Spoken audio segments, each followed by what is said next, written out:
মুর্শিদাবাদের বেলডাঙ্গায় বিধায়ক হুমায়ুন কবিরের বাবরি মসজিদের অনুষ্ঠান। আর জানিয়ে গরম বাংলার রাজনীতি।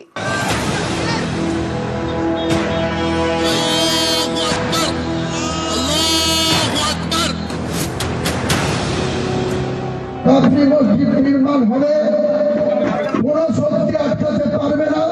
বাবরি মসজিদ তৈরি করে দিয়ে পশ্চিমবঙ্গের জ্বলন্ত সমস্যার থেকে তৃণমূল কংগ্রেস মুক্তি পাবে না, আর পশ্চিমবঙ্গের বৃহত্তর জনসমাজও চুপ করে বসে থাকবে না। ধর্মীয় বিভাজনের চেষ্টা করছে বিজেপি, আর তাকে সহযোগিতা করছে আমাদের কিছু মানুষ, যাদের বলা হয় গাদ্দার, যাদের বলা হয় মির্জাফর। মুর্শিদাবাদের বেলডাঙ্গায় বাবরি মসজিদের অনুষ্ঠান। ভরতপুরের বিধায়ক হুমায়ুন কবিরের উদ্যোগে অনুষ্ঠানটি হলো বেলডাঙ্গার মরাদিঘিতে।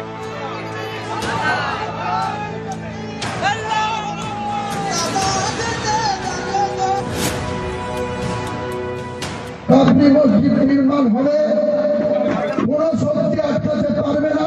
বাবরি মসজিদ হবে মুর্শিদাবাদের মাটিতে।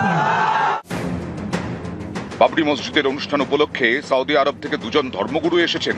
আমন্ত্রিত ছিলেন 400-রও বেশি অতিথি। অনুষ্ঠানে নিরাপত্তায় 3000 পুলিশ কর্মী, ছিলেন 2000 স্বেচ্ছাসেবক। 40,000 অতিথির জন্য খাওয়ার ব্যবস্থা করা হয়েছিল। হুমায়ুনের দাবি, মসজিদ ছাড়াও এখানে হোটেল, রেস্তোরাঁ, হেলিপ্যাড হবে। বাজেট প্রায় 300 কোটি টাকা। अगले 22 तारीख आने दीजिए, उसी दिन में बहरमपुर टेक्सटाइल में क्या अगले दिन होगी वो पता मिल जाएगी सारे इंडिया को लोग को, सारे बंगाल को लोग को। হুমায়ুনের বাবরি মসজিদের অনুষ্ঠান ঘিরে গরম বাংলার রাজনীতি।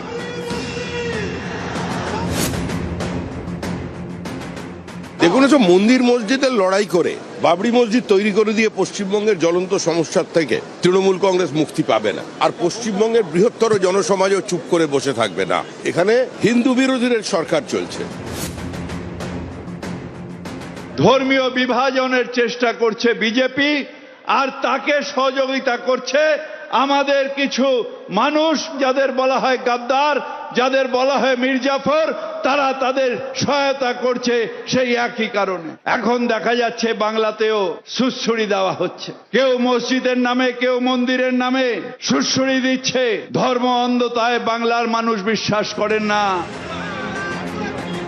নিউজ 18 বাংলা।